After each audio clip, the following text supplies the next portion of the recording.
This is part 10 of my San Marino challenge on Football Manager 2012. My second season has ended, and there we are. We're just below the. We're just in the slight bottom half of the table.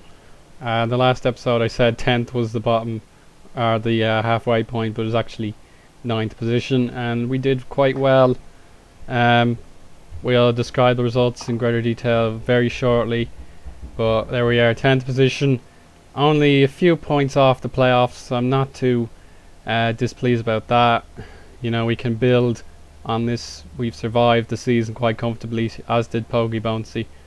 Our home record was one of the best, actually. 8 wins, 5 draws, 4 defeats.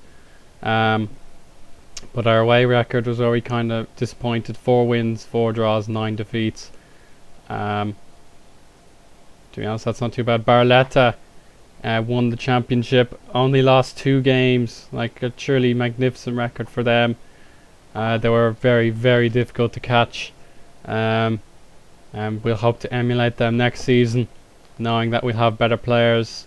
I came into the season not knowing how well or how badly my players from the previous season would do, but I know that some players will have to leave. They didn't impress me too much, and some will definitely keep their place. The last episode we stopped here. Porto Graro, they had us very easily defeated. I think in fairness, we did have more chances, but they put theirs away, and they deserved that one. Then we suffered our second defeat of 3 in a row to Virtus Lanciano. Very unlucky, but again, what can you do? Then we took on Barletta, took 2 early goals off them in only 15 minutes, but then they showed their championship class. Hat-trick for Di Gennaro. He scored a great goal, and I think the second one was a cracker, and they were almost impossible to defeat, but I was very pleased with that. They tried their best. Then our run of losses continued. Our inability to win games continued, but we got a point against our Pogie Bouncy rivals. We went 1-0 up, 1-1, 2-1 to them, and then an equaliser for us. Another draw. Pergo Crimea scored very early on, but Fausto Rossini finally got a goal and made it 1-1. So this barren patch, the 4 losses in a row, that really cost us dearly. I'll regret that for a long time to come, but we started to get a bit more fluid, in our performances. We got a victory against Prado, a thrilling game. Lapadula scored twice. That was 2-0 to us.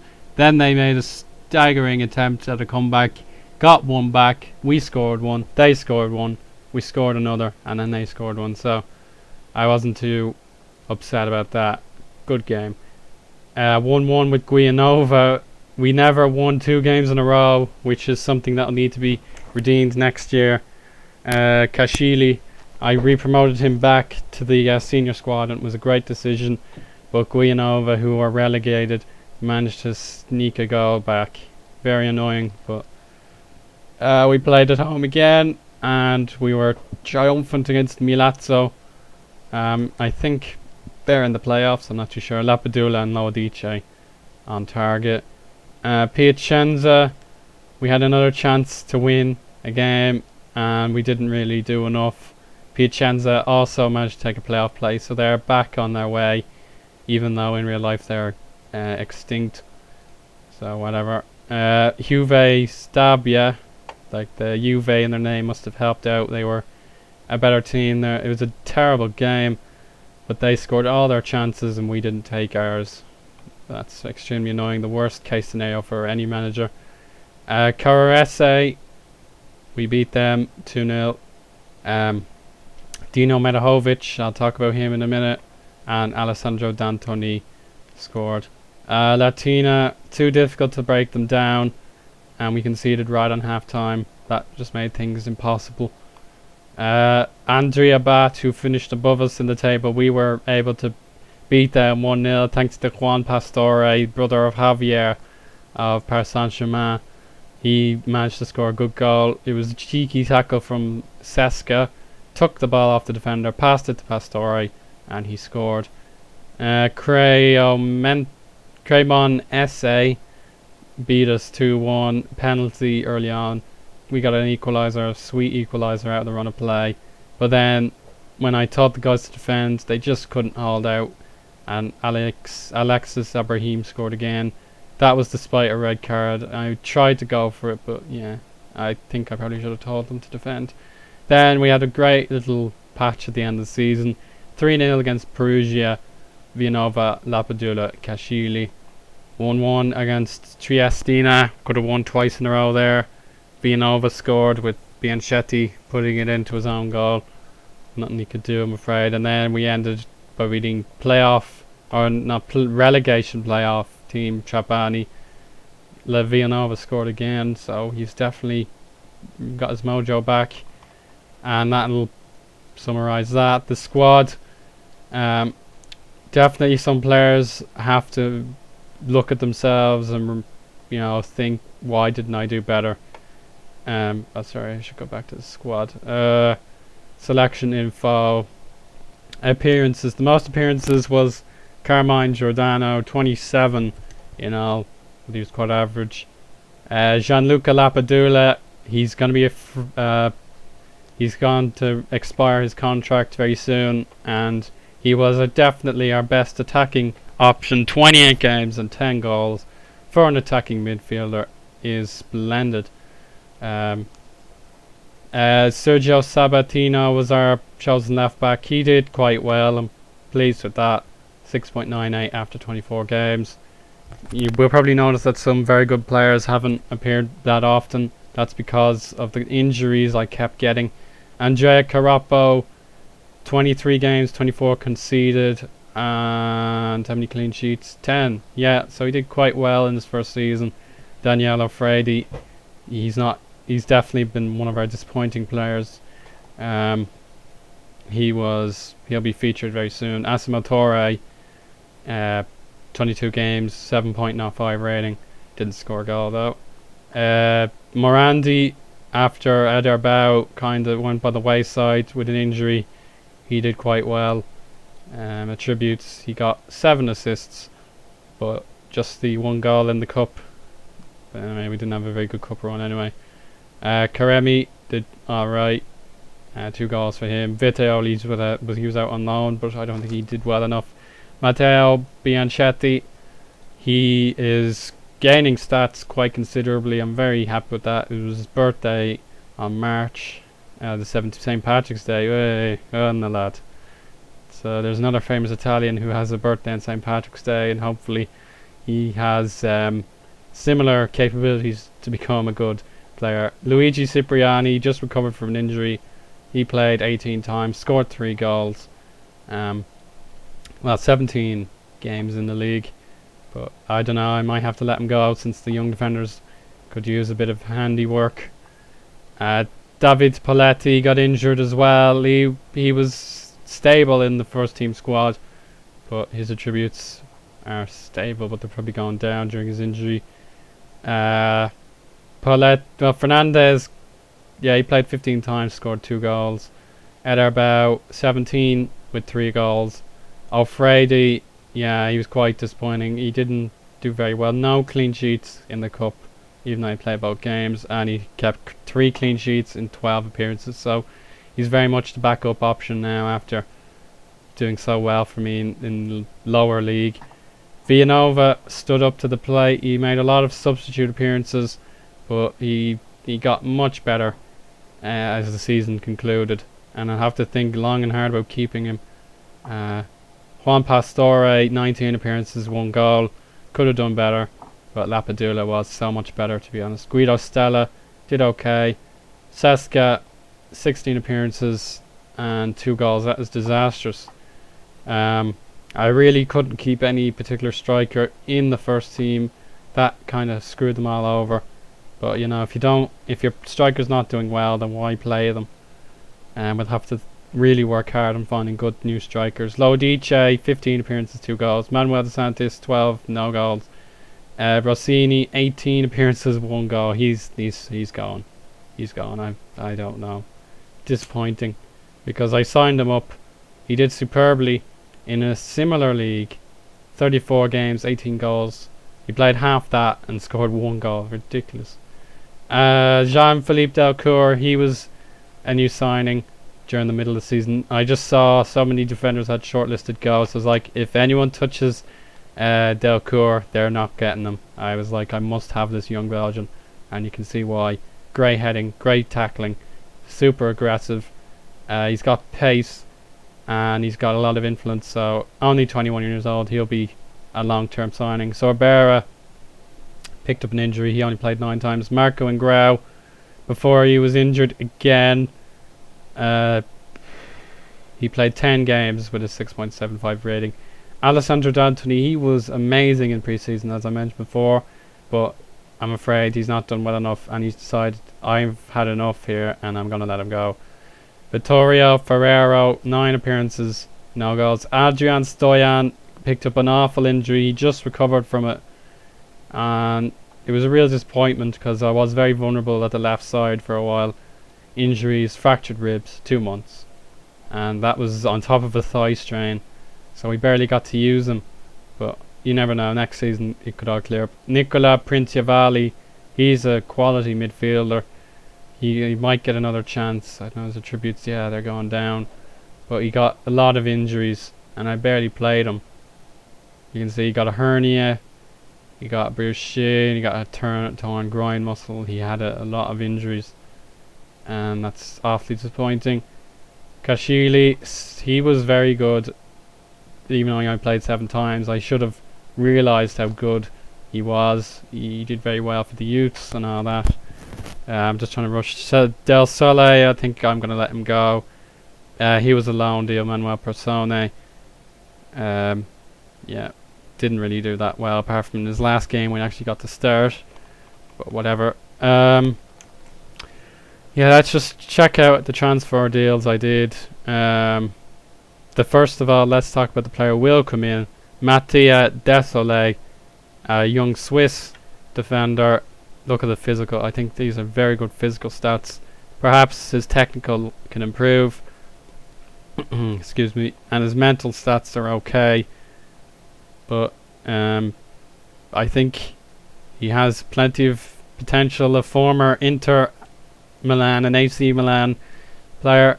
He went on trial for these boys, Neapolis Vercesi, and it was like, he did very well, but I just thought he had a lot of potential. He got good reports.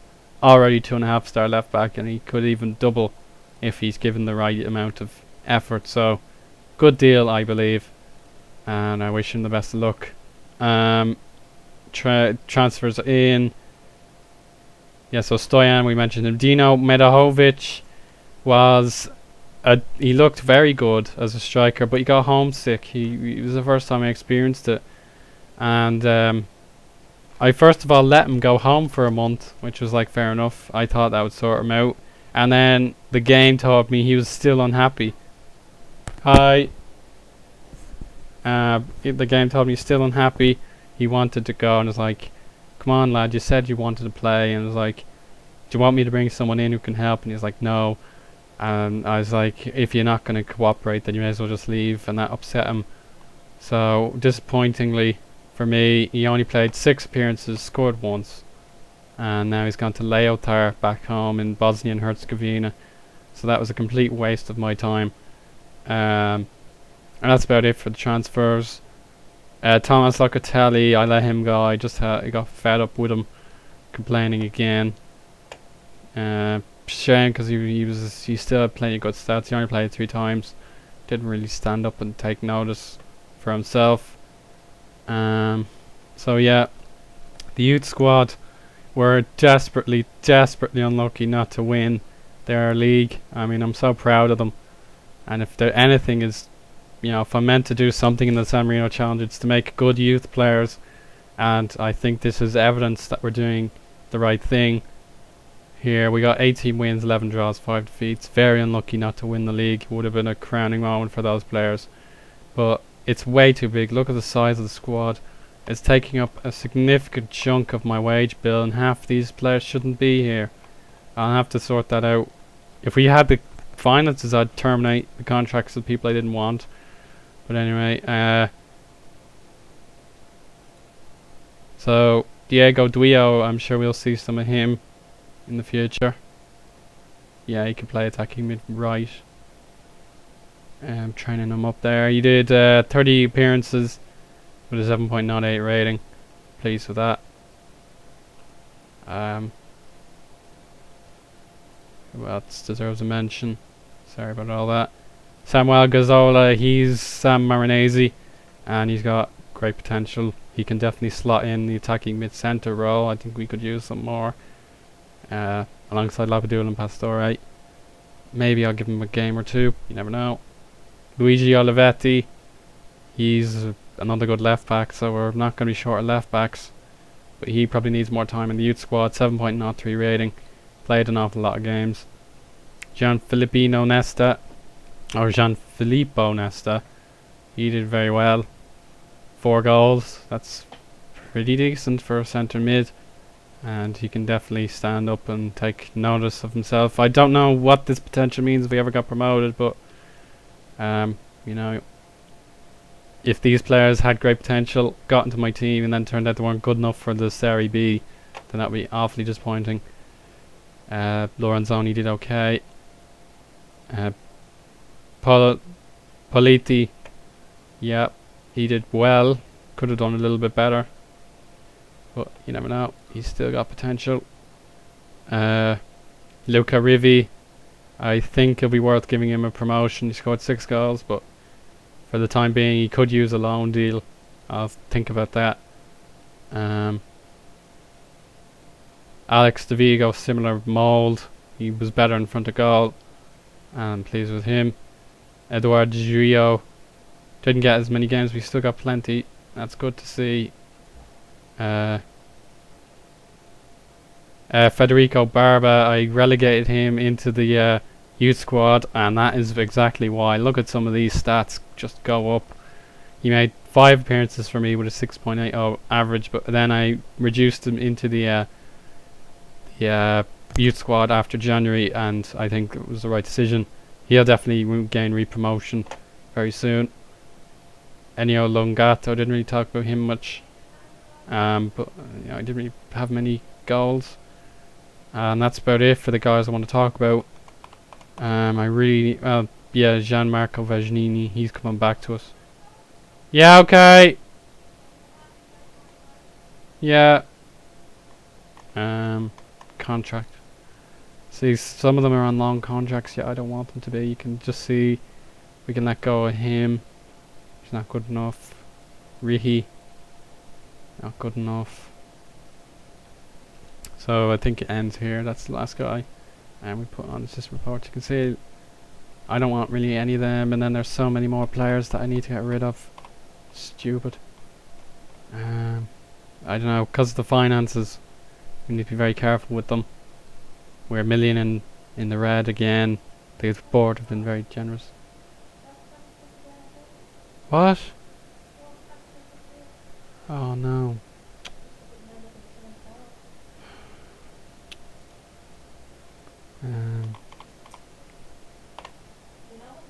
No, I didn't. It must have just happened when I let him out. Right. Right, so sorry about that. Is there anything else I need to talk about?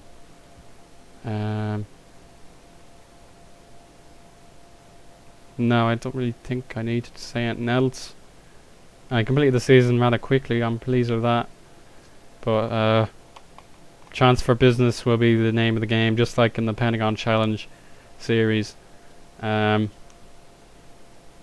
We will probably come back when pre-season is halfway done or whatever. It'll take another while, but hopefully you can stay tuned. The San Marino Challenge, I just checked out the views compared to the Pentagon Challenge, and these gains more views. Not necessarily more comments, but definitely more views, and I hope that continues. But that'll do very nicely. See you in the next episode, and hopefully we hang on to the key players like Torre, Sabatino, and then get rid of the Deadwood and bring in new guys for you. But bye for now.